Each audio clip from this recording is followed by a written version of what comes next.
जिंदगी जिंदा दिली का नाम है। मुर्दा दिल क्या खाक जिया करते हैं। और हम भी उन्हीं की कदर करते हैं जो इन टूटे फूटे शेरों पर भी वाह वाह किया करते हैं। नमस्कार, मैं दिनेश शर्मा आप सभी के समक्ष उपस्थित हूं अपने YouTube चैनल को लेकर, जिसका नाम है अमेजिंग मैथ्स विद दिनेश।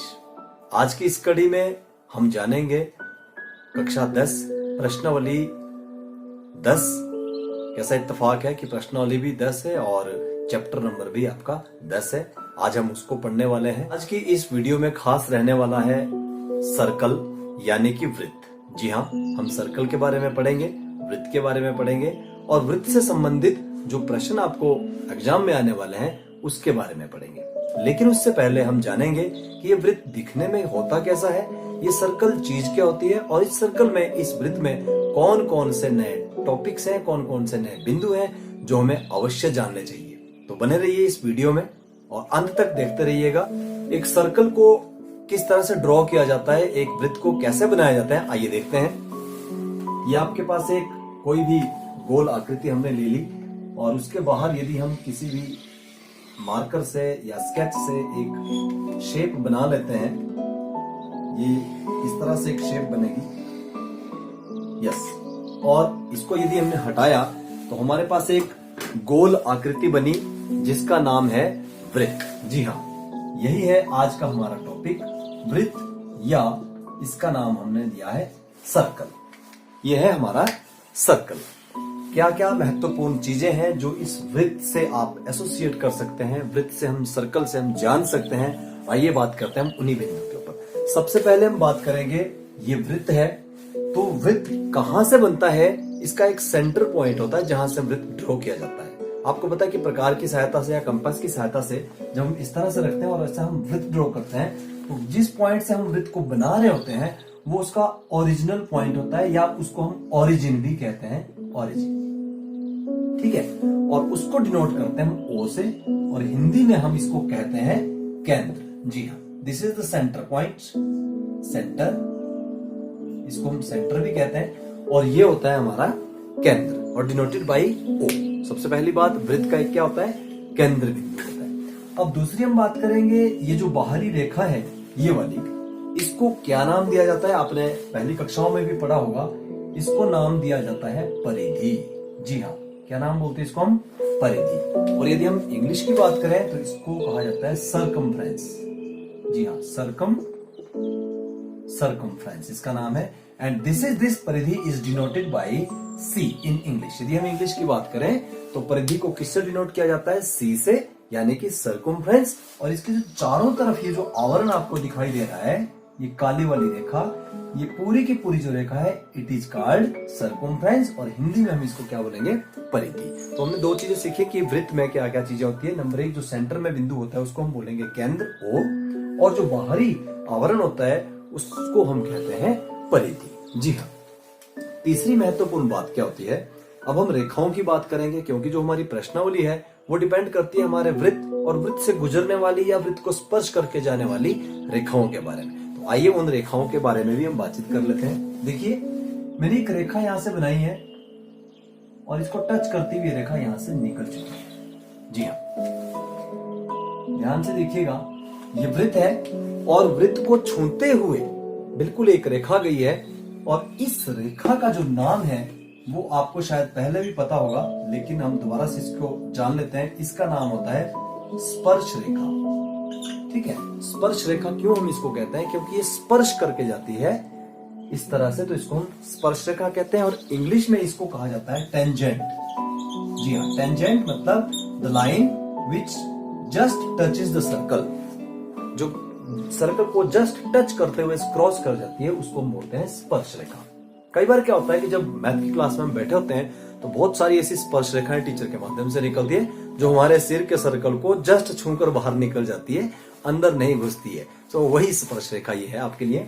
ये स्पर्श रेखा है जो वृत्त को जस्ट टच करके जाती है। इसकी एक सबसे खास बात होती है कि यदि ये रेखा जस्ट बाहर से जा रही है तो ये स्पर्श रेखा नहीं हुई, और यदि ये रेखा बीच से क्रॉस करके जा रही है तो भी ये स्पर्श रेखा नहीं होगी।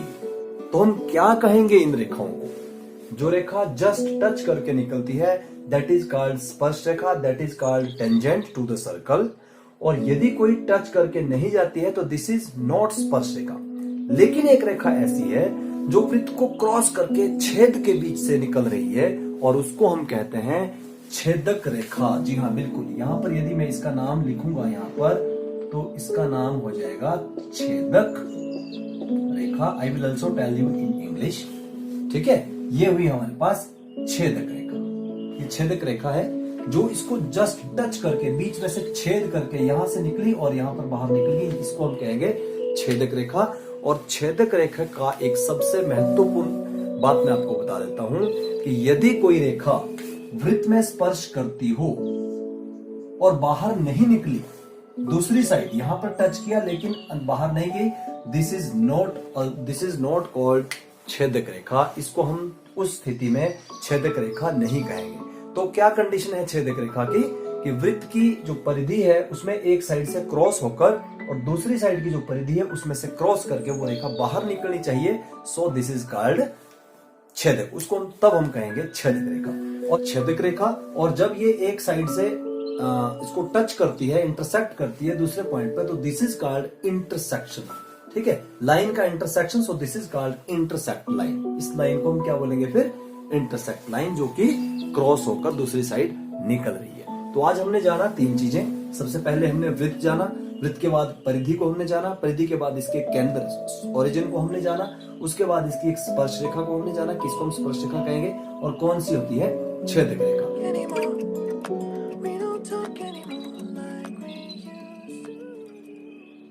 आइए देखते हैं सर्कल के बारे में और रोचक तथ्य कि क्या क्या इसमें है। देखिए ये सर्कल है, ये आपके पास इसका ओरिजिन है, सेंटर है। तो हमने बात की पहले स्पर्श रेखा। स्पर्श रेखा कौन सी थी? जो जस्ट छूकर इसको निकल जाती है, दैट इज कॉल्ड स्पर्श रेखा। दूसरी बात की थी हमने छेदक रेखा, जो कि क्रॉस करके निकल जाती है, इंटरसेक्ट करके निकल जाती है बीच से, वो छेदक रेखा भी। अब बात करते हैं समानांतर स्पर्श रेखा की। और स्पर्श रेखा समानांतर किस तरह से हम कह सकते हैं? देखिए 1 नंबर का जो क्वेश्चन आपको आने वाला है वो किस तरह से आता है कि एक वृत्त की कितनी स्पर्श रेखाएं हो सकती है। महत्वपूर्ण प्रश्न आपके लिए 1 नंबर का आ सकता है, कितनी स्पर्श रेखाएं एक वृत्त में से गुजर सकती है। तो देखिए यदि हम एक चीज देखें कि एक स्पर्श रेखा तो ये निकल गई, तो क्या हम ऐसे कहेंगे कि एक ही निकल गई? नहीं, दूसरी स्पर्श रेखा यहां से भी तो निकल सकती है, तीसरी स्पर्श रेखा यहां से भी हो सकती है, एट द टाइम चौथी यहां से भी निकल सकती है, 5 यहां से भी निकल सकते। तो हम क्या कहेंगे, कितनी स्पर्श रेखाएं निकल सकती है? उसका आंसर होगा अनगिनत। जी हाँ, अनगिनत का मतलब हो गया उसकी काउंटिंग हम नहीं कर सकते, अनकाउंटेबल। अनकाउंटेबल आपके पास जो टेंजेंट्स निकलते हैं, स्पर्श रेखाएं, अनगिनत स्पर्श रेखाएं किसी वृत्त से गुजारी जा सकती हैं। ठीक है, ये हुआ स्पर्श रेखा के ऊपर बहुत ही ज्यादा इंपॉर्टेंट एक प्रश्न आता है, कितनी स्पर्श रेखाएं खींची जा सकती है? अनगिनत स्पर्श रेखाएं उसकी खींची जा सकती है। ठीक है, अब बात करते हैं छेदक रेखा। कितनी छेदक रेखाएं खींची जा सकती है? That is also 1 2 3 4। कितनी छेदक रेखाएं खींची जा सकती है? वो भी अनगिनत होगी। लेकिन जो महत्वपूर्ण प्रश्न यहां से निकलकर सामने आता है कि कितनी स्पर्श रेखाएं खींची जा सकती है जो कि समानांतर हो आपस में। समानांतर का मतलब जो आपस में आगे बढ़ाने पर कहीं भी ना मिले। आइए देखते हैं कि कितनी समानांतर रेखाएं इसमें से खींची जा सकती है। और ये हमारे पास एक वृत्त है और ये हमने इसका केंद्र ले लिया O। अब हमें देखना है कि कितनी समानांतर रेखाएं इसमें से खींची जा सकती है। अब समानांतर रेखा, यदि हमने ये एक रेखा खींच ली,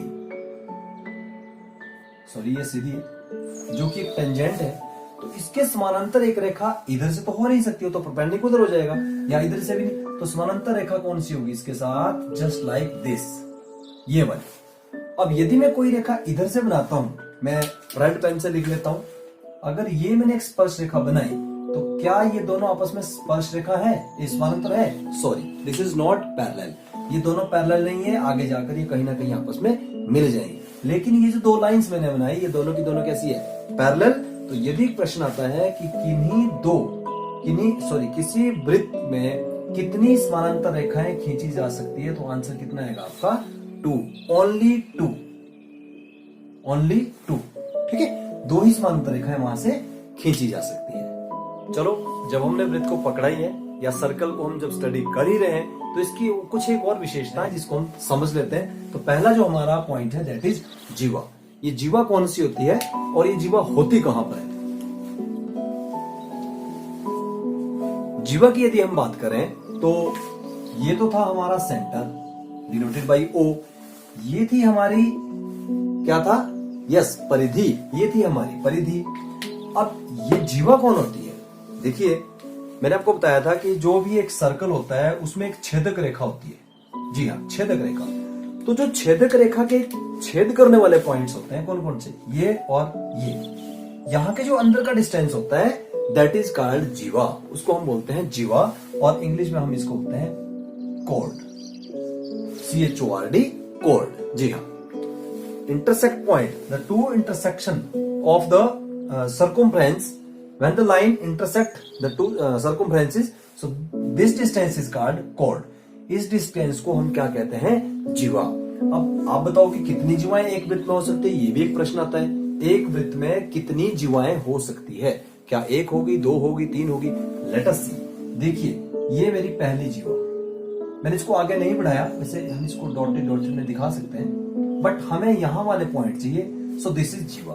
अब क्या एक और जीवा भी बन सकती है? यस। एक और जीवा भी बन सकती है? यस। तो बताओ मुझे कि how many chord are there in a circle? एक सर्कल में, एक वृत्त में कितनी जीवाएं हो सकती है?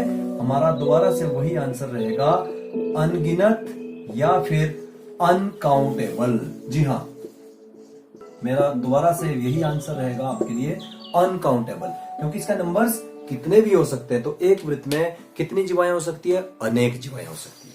ठीक है, तो हमारी जीवा देखिए, ये सारी क्या है? जीवाएं हैं। ये जीवाएं हैं। अब यदि जीवाएं इधर को, तो जीवाएं इधर भी हो सकती है। ये भी एक जीवाएं इधर भी हो सकती है।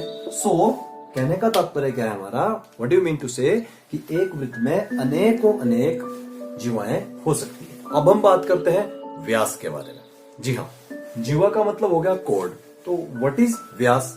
व्यास जो होता है दैट इज वेरी सिंपल। आपने बहुत अच्छी छोटी कक्षाओं में पढ़ा होगा। This is called diameter and denoted by D. Yes, this is diameter. Diameter क्या होता है? अब डायमीटर भी एक जीवा है। आपको बता दूं, मैं बहुत पते की बात है, क्योंकि ऐसे फैक्ट्स आपको अमेजिंग मैथ्स विद दिनेश में ही बताए जाएंगे कि diameter is also as a chord. Yes, व्यास भी एक जीवा है, लेकिन कौन सी जीवा व्यास है? हमने तो बहुत सारी जीवाएं बनाई थी, एक छोटी, फिर बड़ी, फिर बड़ी, फिर बड़ी। जी हाँ, जो जीवा आपको सबसे बड़ी नजर आई होगी किसी भी वृत्त में दैट इज कॉल्ड व्यास। बहुत सारी जीवाएं हैं, लेकिन उन जीवाओं में एक महत्वपूर्ण जीवा होती है जो सबसे लंबी होती है, और उसी लंबी जीवा को, सबसे लंबी जीवा को नाम दिया गया है व्यास। तो आप बता सकते हो कि वो जीवा कहां जैसी होगी जो सबसे लंबी जीवा है? क्या यहाँ पर होगी, यहाँ पर होगी, यहाँ पर होगी? यदि आप अपना दिमाग लगाएंगे तो मेरे बिना बताए ही आप सर्च कर लोगे कि वो जीवा कहां पर होती है। बिल्कुल सही, बिल्कुल सही। The distance between which line goes from the centre. जो लाइन सेंटर से क्रॉस करती है वो होगी हमारी सबसे लंबी। इधर भी हमारी जीवाएं छोटी होती जाती है और इधर भी सारी जीवाएं छोटी होती है। तो जो लाइन सेंटर से पास होती है, दोनों परिधियों को टच करती है, दैट इज कॉल्ड डायमीटर। इसको हम कहेंगे डायमीटर, या फिर इसका दूसरा नाम हिंदी में हम इसको कहेंगे व्यास। बहुत अच्छा आपने समझा इसको। अब क्वेश्चन एक और यहां से राइज होता है कि एक वृत्त में कितने व्यास होते हैं? आप बताओ कितने व्यास होते हैं? नहीं नहीं नहीं नहीं, एक व्यास नहीं होता। ध्यान से देखिएगा, ये भी अगर एक व्यास है तो ये भी तो एक व्यास है, ये भी एक व्यास है, ये भी एक व्यास है, ये भी एक व्यास है, ये भी एक व्यास है। दोबारा से हमारा आंसर क्या हो जाएगा? अनकाउंटेबल। जी हाँ, मेरी राइटिंग बहुत अच्छी है, इसीलिए मैं बहुत फेमस हूँ। अनकाउंटेबल। वो आपके पास जो डायमीटर्स हैं, कितने डायमीटर हो सकते हैं? अनेक। कितनी जीवाएं हो सकती है? अनेक। कितनी स्पर्श रेखाएं हो सकती है? अनेक। लेकिन छेदक रेखाएं कितनी हो सकती है? वो भी अनेक। लेकिन कितनी स्पर्श रेखाएं हैं जो समानांतर हो सकती है? यस, बिल्कुल 2 रेखाएं। आइए लास्ट फैक्ट्स सर्कल के बारे में, वृत्त के बारे में जान लेते हैं कि क्या क्या होता है। देखिए, ये 3 सर्कल मैंने यहाँ पे बनाए हैं। ये वाला जो सर्कल है ये इसका सेंटर है O, ये वाला सर्कल O, और ये वाला सर्कल इसका सेंटर O। तो ये सब में आम बात है, बड़ा हो या छोटा सभी में एक सेंटर होता है, ओरिजिन होता है। हम यहाँ पर बात करते हैं ये अभी अभी मैंने आपको बताया था दैट व्हाट इज दिस, या this is diameter denoted at D, और हिंदी में हम इसको क्या कहते हैं, व्यास। ये होती है सबसे लंबी जीवा। तो यदि हम इस सबसे लंबी जीवा को हाफ कर दें बीच से, यस यहां से हम इसको काट दें, तो ये क्या बनेगा, सबसे लंबी जीवा, उसका नाम तो व्यास रख दिया, लेकिन सबसे लंबी जीवा को यदि हम सेंटर से काट दें तो उसका नाम क्या होगा, क्या कोई बता सकता है मुझे? ये, जी हाँ, इसका नाम हो जाता है त्रिज्या। ठीक है, त्रिज्या, और इंग्लिश में इसको हम कहते हैं radius, and this is denoted by small R. ये बहुत इंपॉर्टेंट चीज आपके लिए यहाँ पे निकल के सामने आ रही है कि जो हमारा सेंटर सर्कल होता है, सर्कल का एक सेंटर होता है, सेंटर से जो लाइन दोनों सर्कमफ्रेंस को टच करती है दैट इज कॉल्ड डायमीटर, उसको हम कहते हैं व्यास। और उसको यदि हम हाफ कर देते हैं सेंटर से, तो वो जो डिस्टेंस है, ये वाला डिस्टेंस, इसको क्या नाम दिया जाता है मैथमेटिक्स में, इसका नाम है त्रिज्या, या फिर इसको हम कहेंगे रेडियस। ठीक है, अब रेडियस कितने हैं इसमें, अनेक। किस तरह से अनेक रेडियस कैसे होंगे, ये भी रेडियस है, ये भी रेडियस है, ये भी रेडियस है, ये भी रेडियस है, ये भी रेडियस है। तो एक महत्वपूर्ण बात यहां से सामने आ रही है कि सभी आर मीन्स आपको पता लग गया कि व्हाट इज आर, सभी आर कैसे होते हैं, बराबर। सभी आर मतलब सभी त्रिज्याएं आपस में कैसी होती है, एक वृत्त की बराबर होती है। यहां से ये डिस्टेंस उतना ही है, ये डिस्टेंस उतना है, ये डिस्टेंस उतना है, और ये डिस्टेंस उतना ही। क्या आप मुझे बता सकते हैं कि व्हाट इज दिस, क्या ये डायमीटर है या फिर कॉर्ड है, मतलब जीवा है? जी, आपने कहा कि जीवा तो एक पॉइंट से दूसरे पॉइंट तक खींची जाती है, उसको हम जीवा कहते हैं। और जो आपकी व्यास होता है वो भी एक पॉइंट से दूसरे पॉइंट तक होता है। तो ये क्या है, जो सेंटर से चला और परिधि तक खत्म हो गया, जी हाँ, दिस इज आर, मतलब त्रिज्या। यही तो हमने सीखा। चलो मैं एक और त्रिज्या भी इसमें ले लेता हूँ, ये भी एक त्रिज्या है। और जैसा कि आप जानते हैं कि दोनों त्रिज्या कैसी होती है, बराबर, तो ये दोनों के दोनों आर कैसे हैं, बराबर। अब मुझे ये देखना है कि इन दो त्रिज्याओं ने एक वृत्त के अंदर किया क्या। ठीक है, इन्होंने पूरे वृत्त को दो भागों में बांट दिया। कैसे, ये देखिए, ये पहला भाग, इसको हम पहला भाग कहेंगे, and this is the rest of the piece, ये वृत्त का दूसरा हिस्सा है। ठीक है, क्योंकि दो त्रिज्याओं ने, बड़े ध्यान से समझना, क्योंकि दो त्रिज्याओं ने एक वृत्त के दो खंड कर दिए, मतलब दो भाग बना लिए, दो खंडों में विभाजित किया। और किसने किया, आर ने किया। आर क्या है, त्रिज्या, त्रिज्या means radius. So this is called, Hindi में बात कर रहा हूं मैं, हिंदी में हम बात करें, इसको क्या कहेंगे हम, क्योंकि त्रिज्याओं द्वारा बनाए गए खंडों को नाम दिया गया है त्रिज्य खंड। ठीक है, और त्रिज्य खंड की शेप बिल्कुल उस तरह से होती है जैसे कि हम कभी जब केक काटते हैं और जो पीस उठाते हैं, दैट इज ऑल्सो त्रिज्य खंड। हिंदी में इसको कहा जाता है त्रिज्य खंड, और इंग्लिश में इसको कहते हैं हम सेक्टर। जी हाँ, क्या कहते हैं इसको, sector. This piece is called sector. जब हम 12th एक्सरसाइज करेंगे तो उसमें इस त्रिज्य खंड के बारे में हम जानेंगे आने वाली वीडियोस में। ओके, आइए अब बात करते हैं हम जीवा के बारे में। ये एक जीवा है। अब देखिए, इस जीवा ने भी इस वृत्त को दो भागों में बांट दिया। पहला भाग दिस वन, और दूसरा भाग दिस वन। यहां पर त्रिज्याओं ने एक वृत्त को दो भागों में बांटा, so that this is called त्रिज्य खंड। यहां पर दो त्रिज्य खंड बन गए, एक त्रिज्य खंड ये छोटे वाला, और दूसरा त्रिज्य खंड ये बड़े वाला। यहां पर एक जीवा ने इस वृत्त को दो भागों में बांट दिया। यहां भी इसने खंड बनाए, एक खंड ये वाला और एक खंड ये वाला। तो जो पहला खंड बना छोटा और दूसरा खंड बना बड़ा। अब आप मुझे बताओ कि इसके द्वारा जो खंड बनाए गए उनके नाम क्या होने चाहिए। बिल्कुल सही, आपके दिमाग में बिल्कुल सही घुमा कि सर जब त्रिज्या ने बनाया तो त्रिज्य खंड, और जब जीवा ने बनाया तो इसका नाम क्या होना चाहिए, जीवा खंड। बिल्कुल होना चाहिए था, लेकिन नहीं है, अफसोस। अगर मैं मैथमेटिशियन होता तो मैं इसका नाम जीवा खंड ही रखता, पहला जीवा खंड और दूसरा जीवा खंड, लेकिन इसका नाम जीवा खंड नहीं है। तो इसका नाम क्या है, इसका नाम है